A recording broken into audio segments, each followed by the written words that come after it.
ಜನಸೇವಾ ಕನ್ನಡ ಟಿವಿ ಇದು ನಿಮ್ಮ ವಾಹಿನಿ. ಇದ್ದದ್ದು ಇದ್ದಾಗೆ. ಬಹು ವಿಜೃಂಭಣೆಯಿಂದ ನಡೆದ ಹೂವಿನ ಹಡಗಲಿ ಶ್ರೀ ಗವಿಸಿದ್ದೇಶ್ವರ 30ನೇ ವರ್ಷದ ರಥೋತ್ಸವ. ವಿಜಯನಗರ ಜಿಲ್ಲೆ ಹೂವಿನ ಹಡಗಲಿ ತಾಲೂಕಿನ ಕೊಪ್ಪಳ ಶಾಖಾ ಗವಿಮಠದ ಶ್ರೀ ಗವಿಸಿದ್ದೇಶ್ವರ ಜಾತ್ರಾ ಮಹೋತ್ಸವದ ಅಂಗವಾಗಿ ಸೋಮವಾರ ಬೆಳಿಗ್ಗೆ 6 ಗಂಟೆಗೆ ಕರ್ತೃ ಗದ್ದುಗೆಗೆ ರುದ್ರಾಭಿಷೇಕ ವಿಶೇಷ ಪೂಜೆ ಜರುಗಿತು. ವಿವಿಧ ಜಿಲ್ಲೆಯಿಂದ ಬಂದ ಭಕ್ತರು ಅಜ್ಜನ ದರ್ಶನ ಪಡೆದ ನಂತರ ಭಕ್ತರು ಮಧ್ಯಾಹ್ನ 2 ಗಂಟೆಗೆ ದಾಸೋಹದಲ್ಲಿ ಬಗೆ ಬಗೆಯ ಅಜ್ಜನ ಸಿಹಿ ಪ್ರಸಾದವನ್ನು ಸ್ವೀಕರಿಸಿ ಆನಂದಿಸಿದರು. ನಂತರ ಹಿರಿಯ ಶಾಂತವೀರ ಮಹಾಸ್ವಾಮಿ ಶ್ರೀಗಳೂರವರ ನೇತೃತ್ವದಲ್ಲಿ ಈ ಕಾರ್ಯಕ್ರಮ ಜರುಗಿದವು. ಸಂಜೆ 5:45ಕ್ಕೆ ಪ್ರಯೋಬುದ್ಧರಾದ ಸುಲೋಚನಮ್ಮ ಗಂಗಮ್ಮ ಇವರು ಶ್ರೀ ಗವಿಸಿದ್ದೇಶ್ವರನ ಮಹಾರಥೋತ್ಸವಕ್ಕೆ ಚಾಲನೆ ನೀಡಿದರು. ಹರಗುರುಶ್ಚರ ಮೂರ್ತಿಗಳ ಎಲ್ಲ ಶ್ರೀಗಳು ಉಪಸ್ಥಿತಿಯಲ್ಲಿ ಅತ್ಯಂತ ಸಡಗರ ಸಂಭ್ರಮದಿಂದ ಸಹಸ್ರಾರು ಭಕ್ತರ ಮಧ್ಯದಲ್ಲಿ ಡೊಳ್ಳು ವಾದ್ಯ ಮೇಳಗಳೊಂದಿಗೆ ಅದ್ದೂರಿಯಾಗಿ 30ನೇ ವರ್ಷದ ಶ್ರೀ ಗವಿಸಿದ್ದೇಶ್ವರನ ರಥೋತ್ಸವ ಜೊತೆ ನಂದಿಕೋಲು ನಡೆಯಿತು.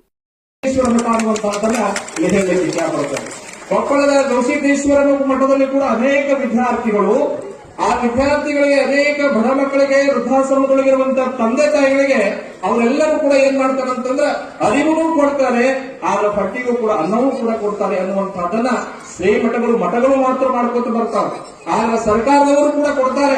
ಯಾವ ರೀತಿಯಾಗಿ ಕೊಡ್ತಾರೆ ಅಂತಂದ್ರೆ ತಾತ್ವಿಕವಾಗಿ ಕೊಡ್ತಾರೆ ಎನ್ನುವಂತಹದನ್ನ ಹೇಳಿಕ್ಕೆ ಇಚ್ಛಾ ಪಡ್ತಾನೆ.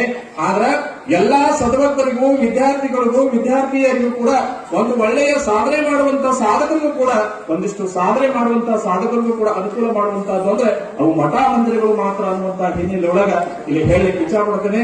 ತಾವೆಲ್ಲರೂ ಕೂಡ ನ ಭೂತೋ ನ ಭವಿಷ್ಯತಿ ಎನ್ನುವ ಹಾಗೆ ಗುರುಗಳ ಒಂದು ಸಾನ್ನಿಧ್ಯದೊಳಗ, ಗುರುಗಳ ಆದೇಶದ ಪ್ರಕಾರ, ಸದ್ಭಕ್ತರ ಭಕ್ತಿಯ ಪ್ರಕಾರ ತಾವೆಲ್ಲರೂ ಕೂಡ ಕೊಪ್ಪಳದ ಗವಿಸಿದ್ದೇಶ್ವರರ ಒಂದು ಯಾತ್ರಾ ಮಹೋತ್ಸವವನ್ನ ತಾವೆಲ್ಲರೂ ವಿಜೃಂಭಣೆಯಿಂದ ಮಾಡಿದರೆ ಎನ್ನುವಂತಹ ಮಾತನ್ನು ಹೇಳಲಿಕ್ಕೆ ಇಚ್ಛಾ ಪಡ್ತಾನೆ. ಪರಮ ಪೂಜ್ಯರಾಗಿರುವಂತಹ ಹಿರಿಶಾಂತವೀರ ಮಹಾಸ್ವಾಮೀಜಿಯವರು ಕೂಡ 5 ದಿವಸಗಳ ಪರ್ಯಂತವಾಗಿ ಮೊನ್ನೆ ತಾನೇ ಧ್ವಜಾರೋಹಣ ಮಾಡಿ ಹೋದೆ. ಧ್ವಜಾರೋಹಣ ಮಾಡಿ ಚಾಲನೆ ಕೊಟ್ಟು ಹೋದಾಗ ಎಲ್ಲರಲ್ಲಿ ಜನರಿಗೆ ಮುಟ್ಟಿಸುವಂತ ಕೆಲಸವನ್ನು ಮಾಡ್ತಾ ಇದ್ದಾರೆ. ನೋಡಿ, ಇವತ್ತು ಗವಿಶ್ರೀ ಪ್ರಶಸ್ತಿ ಪಡೆದುಕೊಂಡಿರ್ತಕ್ಕಂಥ ಡಾಕ್ಟರ್ ಲಿಂಗಪ್ಪ ಮುದೇನರವರು ಎಷ್ಟು ಅದ್ಭುತವಾದ ಸಾಧನೆ ಮಾಡಿದ್ದಾರೆ. ಅವರು ಎಷ್ಟು ಪಾಠ್ಯ ಪುಸ್ತಕಗಳಲ್ಲಿ ಅವರ ಲೇಖನಗಳಿದ್ದಾವೆ, ಅನೇಕ ದಿನಪತ್ರಿಕೆಗಳಲ್ಲಿ, ವಾರ ಪತ್ರಿಕೆಗಳಲ್ಲಿ. ಇವತ್ತು ಇಂತಹ ಸ್ವಾಮೀಜಿಯವರು ಗುರುತಿಸಿದಾಗ ಇವರ ಬೆಲೆ ಇನ್ನಷ್ಟು ಎತ್ತರಕ್ಕೆ ಹೋಗ್ತಾ ಇಲ್ಲ ಅನ್ನುವುದು. ಸ್ವಾಮೀಜಿಯವರು ಅಂತಂದ್ರೆ ಎಲ್ಲರ ತಂದೆ ತಾಯಿ ಇದ್ದಾಗೆ. ನೀವು ಸುಮ್ಮನೆ ಅವ್ರು ಕೂತಿರ್ತಾರೆ ಅನ್ಕೋಬೇಡಿ, ಎಲ್ಲ ಕಡೆ ಗಮನ ಹರಿಸ್ತಿರ್ತಾರೆ. ಯಾರಲ್ಲಿ ಪ್ರತಿಭೆ ಇದೆ, ಯಾರಲ್ಲಿ ದಾನ ಧರ್ಮ ಮಾಡೋ ಗುಣ ಇದೆ, ಯಾರಲ್ಲಿ ಸೇವಾ ಗುಣ ಇದೆ, ಹೆಣ್ಣಾಗ್ಲಿ ಗಂಡಾಗ್ಲಿ, ವಯೋವೃದ್ಧರಾಗ್ಲಿ ಯುವಕರಾಗ್ಲಿ, ಎಲ್ಲರನ್ನು ಗುರುತಿಸುವಂತ ಗುಣ ನಮ್ಮ ಗಿರಿಶಾಂತ ಸ್ವಾಮೀಜಿಯವರಿಗೆ ಇದೆ. ಅದಕ್ಕಾಗಿ ಆ ಪರಮ ಪೂಜ್ಯರು ಪ್ರತಿ ವರ್ಷವೂ ಕೂಡ ವಿಭಿನ್ನವಾಗಿರ್ತಕ್ಕಂಥ ಕಾರ್ಯಕ್ರಮಗಳು ಮಾಡ್ತಾರೆ, ಶಿವಾನುಭವಗಳು ಮಾಡ್ತಾರೆ. ಭಕ್ತರಿಗೆ ಏನೇನು ಬೇಕು ಅವೆಲ್ಲವನ್ನು ಗಮನಿಸಿ ಆ ಕಾರ್ಯಕ್ರಮವನ್ನು ಪರಮ ಪೂಜ್ಯರು ಮಾಡ್ತಾ ಇದ್ದಾರೆ. ಆದ್ರೆ ಇವತ್ತಿನ ದಿನಮಾನಗಳಲ್ಲಿ ನಾವೆಲ್ಲರೂ ಕೂಡ ಇಂಥ ಅಧ್ಯಾತ್ಮದ ಕಡೆ ಒಲವನ್ನು ಕೊಡಬೇಕು. ಈಗ ನೋಡ್ರಿ, ಇಡೀ ಜಗತ್ತು ಮಹಾಕುಂಭಮೇಳ ಕಡೆ ಹೋಗ್ತಾ ಇದೆ. ಇಡೀ ಜಗತ್ತು, ನಮ್ಮ ಭಾರತ ದೇಶ ಒಂದೇ ಅಲ್ಲ, ಎಲ್ಲಾ ದೇಶದ ಜನರು ಇವತ್ತು ಪ್ರಯಾಗರಾಜ್ ಅಂತಕ್ಕಂಥ ಕುಂಭಮೇಳ ಕಡೆ ಹರಿತಾ ಇದೆ. ಯಾಕೆ ಹರಿತಾ ಇದೆ ಅಂತಂದ್ರೆ ಮಹಾಕುಂಭಮೇಳ ಇದು ಎಷ್ಟು ವರ್ಷಕ್ಕೊಮ್ಮೆ ನಡೀತಕ್ಕಂಥದ್ದು? 144 ವರ್ಷಕ್ಕೊಮ್ಮೆ ನಡೀತಕ್ಕಂಥದ್ದು. ಬರೀ ಕುಂಭಮೇಳ 3 ವರ್ಷಕ್ಕ, 12 ವರ್ಷಕ್ಕ, 6 ವರ್ಷಕ್ಕ ಇವೆಲ್ಲ ಆಗ್ತಾ ಇರ್ತವೆ. ಆದ್ರೆ ಮಹಾಕುಂಭಮೇಳ ಯಾವಾಗ ನಡೀತೈತೆ ಅಂದ್ರ 144 ವರ್ಷಕ್ಕೊಮ್ಮೆ ನಡೀತಕ್ಕಂಥ ಮಹಾಕುಂಭಮೇಳ. ಇವತ್ತು ನೋಡಿ, ವಿಜ್ಞಾನಿಗಳು, ದೊಡ್ಡ ದೊಡ್ಡ ರಾಜಕಾರಣಿಗಳು ಎಲ್ಲರೂ ಕೂಡ ಅದು ಲೋಕರೂಢಿ. ಪ್ರಪಂಚದಲ್ಲಿ 24 ತಾಸಿನಲ್ಲಿ 12 ತಾಸು ರಾತ್ರಿ, 12 ತಾಸು ಹಗಲು. ಇನ್ನೊಂದು ಕೆಲವು ದೇಶಗಳಿಗೆ ಶ್ರೀ ಗುರು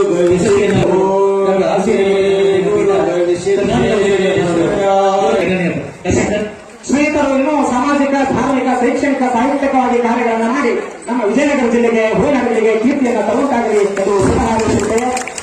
ಗುರು ಚಾಮುಂಡಿಗಳ ಆಶೀರ್ವಾದ ನಿಲ್ಲಲಿ ಅಂತ ಆಶಿಸುತ್ತೇವೆ. ಗವಿಸಿದ್ದೇಶ್ವರ ಜಯ ಪೂಜೆಗಳು ನಮ್ಮ ಕರುಣೆಗಳನ್ನು ಹೇಳಿ ಮತ್ತೊಂದು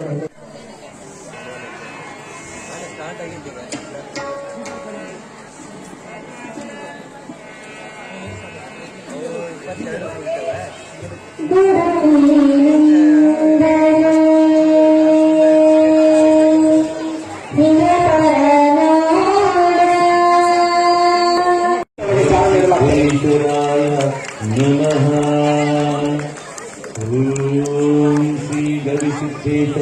ಸಮಾರಂಭದಿಂದ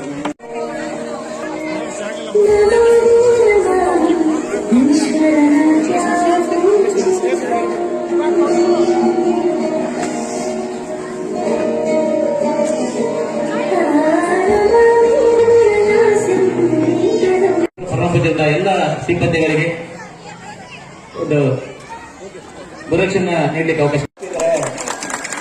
ಎಲ್ಲಿ ಹೋಗಿತ್ತು ಅಂತೇಳಿ ಆಕೆ ಹೇಳೋದೇನಂದ್ರೆ ಬೆಳಗಿನಿಂದ ಸಂಜೆ ತನಕ ಹಿಂಗ ತಿರುಗಾಡಕ್ ಹೋಗಿ ಅಂತ ಹೇಳಿ 2 ಹೇಟಿ ಹೊಡಿತಾಳಂತ. ಹೊಟ್ಟೆದ ತುಂಬಿದ್ದಲ್ಲ, ನೆಟ್ಟೆದ ತುಂಬಿದ್ದಲ್ಲ, ಹಿಂಗ ತಿರುಗಾಡಿಲ್ಲ ಅಂತ ಹೇಳಿದಾಗ ಹೇಳುವ ಉದ್ದೇಶ ಇಷ್ಟೇ, ಹೊಟ್ಟಿನೂ ಕೂಡ ತುಂಬಿಸಿಕೊಂಡಿಲ್ಲ, ನೆತ್ತಿಯೂ ಕೂಡ ತುಂಬಿಸಿಲ್ಲ. ಹಿಂಗ ನೀವು ದಿನಗಳನ್ನ ಸಮಯಗಳನ್ನ ಕಳ್ಕೊಂಡು ಹೋದ್ರೆ ಏನು ಅಂತ ಹೇಳಿ ತಾಯಿ ಬೈದ್ರೆ, ಆಗ ತೆಲೆಯ ಚೀಲ ಅನ್ನುವಂತಹದ್ದು ಯಾವ್ದು ಕೊಡುತ್ತೆ ಅಂತಂದ್ರೆ ಹೊಟ್ಟಿ ಚೀಲವನ್ನ, ನೆತ್ತಿ ಚೀಲವನ್ನ ಕೊಡುವಂತ ಆ ಶ್ರೀಮಠ ಅಂತಂದ್ರೆ ಹಡಗಲಿಯ ಗವಿಸಿದ್ದೇಶ್ವರ ಮಠ ಅನ್ನುವಂತಹದನ್ನ ಇಲ್ಲಿ ಹೇಳಲಿಕ್ಕೆ ಇಷ್ಟಪಡುತ್ತೆ. ಕೊಪ್ಪಳದ ಗವಿಸಿದ್ದೇಶ್ವರ ಮಠದಲ್ಲಿ ಕೂಡ ಅನೇಕ ವಿದ್ಯಾರ್ಥಿಗಳು, ಆ ವಿದ್ಯಾರ್ಥಿಗಳಿಗೆ ಅನೇಕ ಬಡ ಮಕ್ಕಳಿಗೆ, ವೃದ್ಧಾಶ್ರಮದೊಳಗಿರುವಂತಹ ತಂದೆ ತಾಯಿಗಳಿಗೆ ಅವರೆಲ್ಲರೂ ಕೂಡ ಏನ್ ಮಾಡ್ತಾರೆ ಅಂತಂದ್ರೆ ಅರಿವು ಕೊಡ್ತಾರೆ, ಆದ್ರೆ ಹೊಟ್ಟಿಗೂ ಕೂಡ ಅನ್ನವೂ ಕೂಡ ಕೊಡ್ತಾರೆ ಅನ್ನುವಂತಹದನ್ನ ಶ್ರೀಮಠಗಳು ಮಠಗಳು ಮಾತ್ರ ಮಾಡ್ಕೊತ ಬರ್ತಾರೆ. ಆದ್ರೆ ಸರ್ಕಾರದವರು ಕೂಡ ಕೊಡ್ತಾರೆ. ಯಾವ ರೀತಿಯಾಗಿ ಕೊಡ್ತಾರೆ ಅಂತಂದ್ರೆ ತಾತ್ವಿಕವಾಗಿ ಕೊಡ್ತಾರೆ ಎನ್ನುವಂತಹದನ್ನ ಹೇಳಲಿಕ್ಕೆ ಇಚ್ಛೆ ಪಡ್ತಾನೆ. ಆದ್ರೆ ಎಲ್ಲಾ ಸದ್ಭಕ್ತರಿಗೂ, ವಿದ್ಯಾರ್ಥಿಗಳಿಗೂ, ವಿದ್ಯಾರ್ಥಿಯರಿಗೂ ಕೂಡ ಒಂದು ಒಳ್ಳೆಯ ಸಾಧನೆ ಮಾಡುವಂತಹ ಸಾಧಕರಿಗೂ ಕೂಡ, ಒಂದಿಷ್ಟು ಸಾಧನೆ ಮಾಡುವಂತಹ ಸಾಧಕರಿಗೂ ಕೂಡ ಅನುಕೂಲ ಮಾಡುವಂತಹದ್ದು ಅಂದ್ರೆ ಅವು ಮಠ ಮಂದಿರಗಳು ಮಾತ್ರ ಅನ್ನುವಂತಹ ಹಿನ್ನೆಲೆಯೊಳಗ ಇಲ್ಲಿ ಹೇಳಲಿಕ್ಕೆ ಇಚ್ಛೆ ಪಡ್ತೇನೆ. ತಾವೆಲ್ಲರೂ ಕೂಡ ನ ಭೂತೋ ನ ಭವಿಷ್ಯತಿ ಎನ್ನುವ ಹಾಗೆ ಗುರುಗಳ ಒಂದು ಸಾನ್ನಿಧ್ಯದೊಳಗ, ಗುರುಗಳ ಆದೇಶದ ಪ್ರಕಾರ, ಸದ್ಭಕ್ತರ ಭಕ್ತಿಯ ಪ್ರಕಾರ ತಾವೆಲ್ಲರೂ ಕೂಡ ಕೊಪ್ಪಳದ ಗವಿಸಿದ್ದೇಶ್ವರರ ಒಂದು ಯಾತ್ರಾ ಮಹೋತ್ಸವವನ್ನ ತಾವೆಲ್ಲರೂ ವಿಜೃಂಭಣೆಯಿಂದ ಮಾಡಿದರೆ ಎನ್ನುವಂತ ಮಾತನ್ನು ಇಲ್ಲಿ ಹೇಳಲಿಕ್ಕೆ ಇಚ್ಛೆ ಪಡ್ತೇನೆ. ಪರಮ ಪೂಜ್ಯರಾಗಿರುವಂತಹ ಹಿರಶಾಂತವೀರ ಮಹಾಸ್ವಾಮೀಜಿಯವರು ಕೂಡ 5 ದಿವಸಗಳ ಪರ್ಯಂತವಾಗಿ ಮೊನ್ನೆ ತಾನೇ ಧ್ವಜಾರೋಹಣ ಮಾಡಿ ಹೋದೆ. ಧ್ವಜಾರೋಹಣ ಮಾಡಿ ಚಾಲನೆ ಕೊಟ್ಟು ಹೋದಾಗ ಪೂಜ್ಯರೊಂದು ತಮಗೆ ಅನುಕೂಲ ಆದಾಗ ದಯಮಾಡಿಸಿದಂದ್ರು ಹೂ ಅಂತ ಹೇಳಿದೆ. ಆದ್ರೆ ಇವು ವಿಘ್ನಗಳು ಬರಬಾರದು ಅನ್ನುವಂತ ರೀತಿ ಒಳಗ ಎಲ್ಲಾ ಹಳ್ಳಿಯ ಸಮಸ್ತ ಸದ್ಭಕ್ತರು, ಹೂವಿನ ಹಡಗಲಿಯ ಪಟ್ಟದ ಎಲ್ಲಾ ಸಮಸ್ತ ಸದ್ಭಕ್ತರು ಒಂದುಗೂಡಿಸಿಕೊಂಡು ಇದರಲ್ಲಿ ಜಾತಿ ಇಲ್ಲ, ಪಂಥ ಇಲ್ಲ, ಪಂಗಡಗಳಿಲ್ಲ, ಮೇಲಿಲ್ಲ, ಕೆಳಗಿಲ್ಲ, ಎಲ್ಲರೂ ಒಂದು ಅನ್ನುವಂತಹ ಭಾವನೆ ಇಟ್ಟುಕೊಂಡು ಇವತ್ತು ಯಾತ್ರೆ ಮಾಡಿದ್ರು ಅಂತಂದ್ರೆ ಅದು ಕೊಪ್ಪಳದ ಗವಿಸಿದ್ದೇಶ್ವರ ಯಾತ್ರೆ ಆಯ್ತು ಅನ್ನುವಂತಹ ಮಾತನ್ನು ಇಲ್ಲಿ ಹೇಳಲಿಕ್ಕೆ ಇಷ್ಟಪಡ್ತಾನೆ. ತಾವೆಲ್ಲರೂ ಕೂಡ ಬಹಳ ಸಂತೋಷದಿಂದ ಈ ಗವಿಸಿದ್ದೇಶ್ವರ ಯಾತ್ರೆ ಮಾಡಿದಕ್ಕೆ ಸದಾ ಸಮಸ್ತ ಸದ್ಭಕ್ತರಿಗೆ ಅವರಿಗೆ ಆಯುಷ್ಯ ಆರೋಗ್ಯ ಕೊಟ್ಟು ಕಾಪಾಡಲಿ ಎನ್ನುವಂತ ಮಾತನ್ನು ಹೇಳಲಿಕ್ಕೆ ಇಷ್ಟಪಟ್ಟು 2 ಮಾತುಗಳನ್ನು ಮುಗಿಸ್ತಾ ಇದ್ದೇನೆ. ನಾನು ಸುಮ್ಮನೆ ಅರ್ಥ ಮಾಡ್ತೇನೆ, ಅಥವಾ ಅವರಿಗೂ ಒಂದು ನಾಡೋಜ ಪ್ರಶಸ್ತಿ ಬರಲಿ, ಅಥವಾ ನಾವು ಅಂತ ಆಯ್ಕೆ ಕಮಿಟಿಯಲ್ಲಿ ಏನಾದರೂ ನಮ್ಮದೊಂದು ದೇವರು ಕರುಣಿಸಿದ್ರೆ ಅವರಿಗೆ ನಾಡೋಜ ಪ್ರಶಸ್ತಿನೂ ಕೊಡಿಸ್ಬೋದು, ಅವರಿಗೆ ಗೌರವ ಡಾಕ್ಟರೇಟ್ ಪದವಿಯನ್ನು ಕೊಡಿಸ್ಬೋದು. ಯಾಕಂದ್ರೆ ಅವರಲ್ಲಿ ಒಂದು ಮುಗ್ಧತೆ ಇದೆ, ಮುಗ್ಧ ಮಗು ಮತ್ತು ಮುಗ್ಧವಾದ ತಾಯಿ. ಸ್ವಾಮೀಜಿಯವರು ಮಾತಾಡಿದ್ರೆ ಮುಗ್ಧವಾದ ಮಗುತನ, ಮುಗ್ಧವಾದ ತಾಯಿತನ ಯಾರಲ್ಲಿ ಇರುತ್ತೋ ಅವರಿಗೆ ಸಹಜವಾದ ಈ ಲೋಕದ ಬಗ್ಗೆ ಒಂದು ಮಮತೆ ನನಗೆ ಅನಿಸುತ್ತೆ. ಯಾಕಂದ್ರೆ ನೀವೆಲ್ಲ ಇಷ್ಟು ಜನ ಸೇರಿದ್ದೀರಿ, ನನಗೇನು ಅನಿಸುತ್ತೆ, ನನ್ನ ಅನುಭವ ಏನಂದ್ರೆ ನಾವು ಸೋಗಿ ತೇರಿಗೆ ಹೋಗ್ತಿದ್ವಿ, ಕೊಟ್ಟೂರು ತೇರಿಗೆ ಹೋಗ್ತಿದ್ವಿ, ನಾವು ನಡೆದೇ ಹೋಗ್ತಿದ್ವಿ, ಮೈಲಾರ ಜಾತ್ರೆಗೆ ಹೋಗ್ತಿದ್ವಿ, ಆ ಬಂಡಿ ಇಲ್ಲಿಂದೆಲ್ಲ ನಡೆದೇ ಹೋಗ್ತಿದ್ವಿ. ಯಾಕಂದ್ರೆ ತೇರು ಹೇಳಿದ ಮೇಲೆ ಸಾಮಾನ್ಯವಾಗಿ ತೇರಿಗೆ ಉತ್ತುತ್ತಿ, ಬಾಳೆಹಣ್ಣು ಎಲ್ಲ ಹಾಕಿದ ಮೇಲೆ ನಾವು ನಮ್ಮ ಮನೆಗಳಿಗೆ ವಾಪಸ್ ಹಾಕ್ತೀವಿ. ಅದು ಇಲ್ಲಿ ಎಲ್ಲ ತೇರು ಎಳೆದು ಉತ್ತುತ್ತಿ ಹಾಕಿ, ಬಾಳೆಹಣ್ಣು ಹಾಕಿ, ಹೂ ಹಾಕಿದ ಮೇಲೆ ನೀವು ಮತ್ತೆ ಈ ಮನೆಗೆ ಬಂದು ಗವಿಮಠದ ಈ ಪರಿಸರವನ್ನು ಎಷ್ಟು ಚೆನ್ನಾಗಿ ಇದನ್ನು ಪಾವನಗೊಳಿಸಿದಿರಿ, ಎಷ್ಟು ಚೆನ್ನಾಗಿ ಇದನ್ನ ಪವಿತ್ರಗೊಳಿಸಿದಿರಿ. ನಿಮ್ಮೆಲ್ಲರ ಪಾದಗಳಿಗೆ, ಇಲ್ಲಿರುವ ಎಲ್ಲ ಪಾದಗಳಿಗೆ ನನ್ನ ನಮಸ್ಕಾರಗಳು. ಹೀಗಾಗಿ ಇಂತಹ ಸಂಸ್ಕಾರಗಳು ನಮಗೆ ಬೇಕು, ಮಕ್ಕಳಿಗೆ ಇಂತಹ ಹಿತ ಚಿಂತನೆಗಳು ಕೂಡ ನಮಗೆ ಬೇಕು. ಹೀಗಾಗಿ ನಾನು ಏನು ಮಾತಾಡಬೇಕು ನನಗೆ ಗೊತ್ತಾಗ್ತಾ ಇಲ್ಲ. ಹೀಗಾಗಿ ಈ ಮಠಕ್ಕೆ ಮತ್ತು ಈ ಗುರುವಿಗೆ ಏನನ್ನ ಸಲ್ಲಿಸಿದ್ರು ನಾವು ಕಡಿಮೆ, ಯಾವ ಥರದ ಸೇವೆಯನ್ನು ಸಲ್ಲಿಸಿದ್ರು ನಾವು ಕಡಿಮೆ. ಹೀಗಾಗಿ ನಮ್ಮ ಸಂತರು ಹೇಳ್ತಾ ಇರ್ತಾರೆ, ಆ ಗುರುವನ್ನು ಹುಡ್ಕೊಂಡು ಹೋಗ್ತಾರೆ. ಸಹಜವಾಗಿ ಸಂತರಲ್ಲಿ ನಮ್ಮ ಅನುಭವಿಗಳಲ್ಲಿರುವಂಥದ್ದು ತಮ್ಮ ಗುರುವನ್ನು ಹುಡ್ಕೊಂಡು ಹೋಗ್ತಾರೆ. ಗುರು ಸಿಗದೇ ಇದ್ರೆ ತಾನೇ ಗುರು ಆಗಿಬಿಡ್ತಾರೆ. ಅದೊಂದು ಬಹಳ ಒಂದು ವಿಶಿಷ್ಟವಾಗಿರುವಂಥದ್ದು. ಅಹಂ ಬ್ರಹ್ಮಾಸ್ಮಿ ಅಂತ, ನಾನೇ ಬ್ರಹ್ಮ, ನಾನೇ ಸೃಷ್ಟಿಕರ್ತ. ಅದು ಯಾವುದೇ ದಾಷ್ಟ್ಯತೆ ಅಲ್ಲ. ಅಂದ್ರೆ ಗುರು ಶಿಷ್ಯನಾಗುವ ಹೃದಯಪುರದ ಗ್ರಾಮಗಳು ಶ್ರೀಮಠದ ಗ್ರಾಮಸ್ಥರಾಗಿರುವಂತಹ ಡಾಕ್ಟರ್ ನಿಂಗಪ್ಪ ಮುರೇನೂರು ಸರ್ ಅವರು ವಿಶೇಷರು.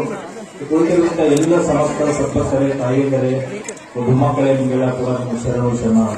ಅಂತಂದ್ರ ನಾವು ಮೊದಲನ ಮಾಡಿಸಿದ್ರೆ ಅಂದ್ರೆ ನೋಡಿ ನೀವು ಗೆದ್ದು ಹೋಗ್ತೀರಿ, ನಮ್ಮ ಮಾತೇನು ಕೇಳಲ್ಲ.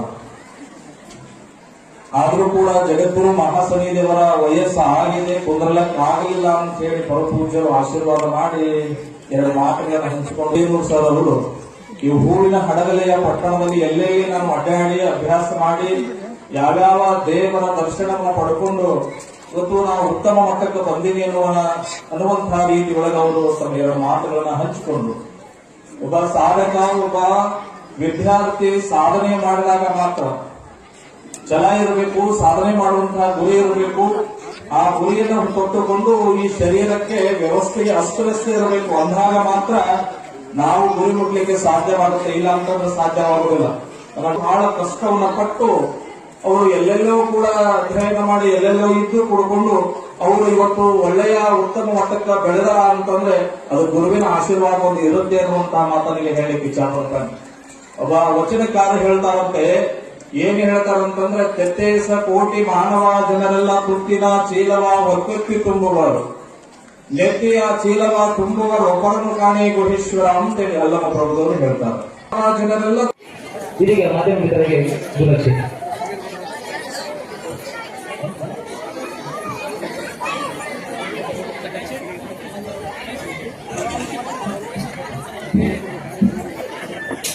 ದಯವಿಟ್ಟು ತಮ್ಮೆಲ್ಲರ ಅಂತರಾತ್ಮದಲ್ಲಿ ನಾನು ನೆನೆಸಿಕೊಳ್ತೇನೆ. ತಮ್ಮ ಪಾಲಕವಾಗಿ ಪ್ರತಿಪರವಾಗಿ ನಾನು ಸಣ್ಣ ನಮಸ್ಕಾರ ಮಾಡಿ ನೆನೆಸಿಕೊಳ್ತೇನೆ. ಕಾರ್ಯಕ್ರಮ ಬಹಳಷ್ಟಿದೆ, ಯಾರು ದಯವಿಟ್ಟು ನಿರ್ಧರಿಸಬಾರದು. ಇದು ನಮಗಾಗಿ, ನಮ್ಮ ಊರಿನ ಕಾರ್ಯಕ್ರಮ, ನಮ್ಮ ಮಠದ ಕಾರ್ಯಕ್ರಮ. ಅನೇಕ ಗುರು ಕರ್ಮಟ್ಟಿರುವ ಬೇರೆ ಒಂದು ಮಠನ ಆಗಮಿಸಿ ಇಲ್ಲಿ ನಾವೆಲ್ಲರೂ ಕೂಡ ನಮ್ಮ ಅಮೃತವಾಣಿ ಮೂಲಕ ಅಸೋಕನ ದಯಪಾಲಿಸಿದ್ದಾರೆ. ನಾವೆಲ್ಲರೂ ಆ ಅರ್ಥವನ್ನು ಆಲಿಸೋಣ. ನಮ್ಮ ಕರ್ಣಗಳನ್ನ ಮನಗಳನ್ನ ತಲೆಯಲ್ಲಿ ಕೊಟ್ಟಂತ ಮಾಧ್ಯಮಗಳಿಗೆ ರಕ್ಷೆ. ನಂತರದಲ್ಲಿ ಶ್ರೀಮಾನ್ಯ ಅಭಿನಯ ಚನ್ನಬಸವ ಮಹಾಸ್ವಾಮಿಗಳ ಈ ಪೂಜೆಗೆ ಪೂಜೆಯಿಂದ